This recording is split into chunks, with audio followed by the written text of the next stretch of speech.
What is up, guys? Welcome back to another video. In today's video, we are going to be breaking down the car flip that we just recently did, or actually the car flip that Ryan did. This is my girlfriend, Ryan.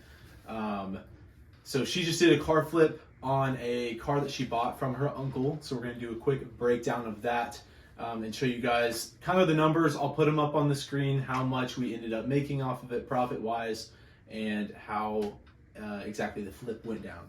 So to start out, the story starts with Ryan's uncle. He had a car that he was going to be posting for sale. He offered the car for a discount initially to the family members. So Ryan was one of those family members. What did you buy the car for? I bought the car for $2,650. Okay, so initial price of the car, $2,650. Now Ryan did and her uncle, they utilized a tactic to not pay taxes on that vehicle. So when we got it registered in her name, it was gifted to her, which is one thing that you can do if you end up knowing the seller, right, and buying it off of them. You can gift the vehicle, that way you don't have to pay taxes. So if Ryan would have bought the car for $2,650 and then had to pay taxes on that, we live in Indiana, so 7% sales tax on top of that would have made basically the total price of the car more than kind of maybe what she wanted to pay, and her profit margin would be less as well, obviously. So with that being said, she bought the car for $2,650. It was gifted to her. We got it put in her name. We did have to pay for the car to get put in her name, which was about, I believe it was $25. Yeah, so it might have been a little bit more because I got like the fast shipping. Yeah, so it was around, I would say round up, say $50. Mm-hmm. So we did get we got it basically expedited, so that way we could get the title sooner, that way we could sell the car sooner. Mm-hmm. And I want to go over some other numbers real quick too.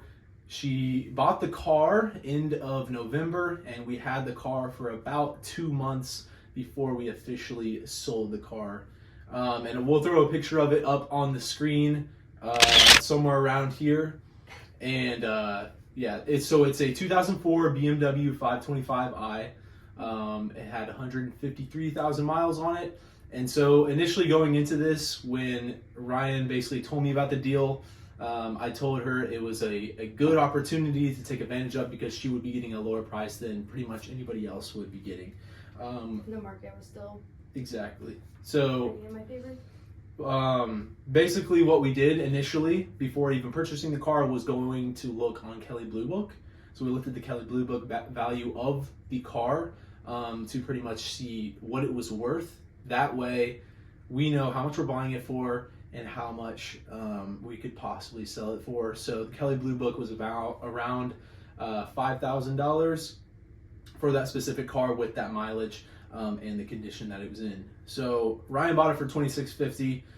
We had it for about 2 months, and we listed it on an app called OfferUp, and that was the only place that we listed it. Now we could have used other sites, Car Gurus, Facebook Marketplace. Yeah, Facebook Marketplace, a lot of other places to list it, but we ended up just using OfferUp, and we ended up getting the sale right off of that. So we ended up selling the car for, how much was it? $3,800. $3,800. So $3,800 is what we sold the car for. So pretty much, so Ryan bought it for $2,650. Okay, and then what did you have to? So we cleaned it out. She put a little bit of money into it. How much would you say you put into it? Not much, just like basic cleaning supplies after detailing all that. Like $100 I maybe. got an oil change, so that was like $70 there. Okay, gotcha. It was pretty high. So cleaning supplies and oil change. 120, 130. Probably. Okay, so we'll do 130 plus the $50 to get it put in her name. So 180 plus the 2,650. What is that? I don't know. It'll be on the screen, but that will be the total price that she's all in on the car, and then we sold it for $3,800. And obviously we don't pay taxes as the seller, and so we transferred the title over to someone else's name. They will have to pay taxes on that, but we do not have to pay taxes being the seller. So, well, technically she is the seller because it was her car. but I helped facilitate the deal. Yes. So yeah, that's the overall breakdown, and I just want to kind of demonstrate this for you guys because Ryan and I both work jobs. We're not like super entrepreneurial, but you can definitely do things on the side to make little extra sources of income, and that's what we did with any market, with trading, with like the car market, with the real estate, any of those markets that you can use to kind of utilize to your advantage. So that's an example of Ryan's breakdown. Hope you guys learned something from this. If you did, please drop a like down below, subscribe to the channel, and get ready for more videos like this one. And thank you for letting us use you as a guinea pig for the first car flip. Yeah, my paycheck for it. The whole paycheck for it. All right, thank you guys for watching this video. If you haven't already, hit the subscribe button down below. See you guys in the next video.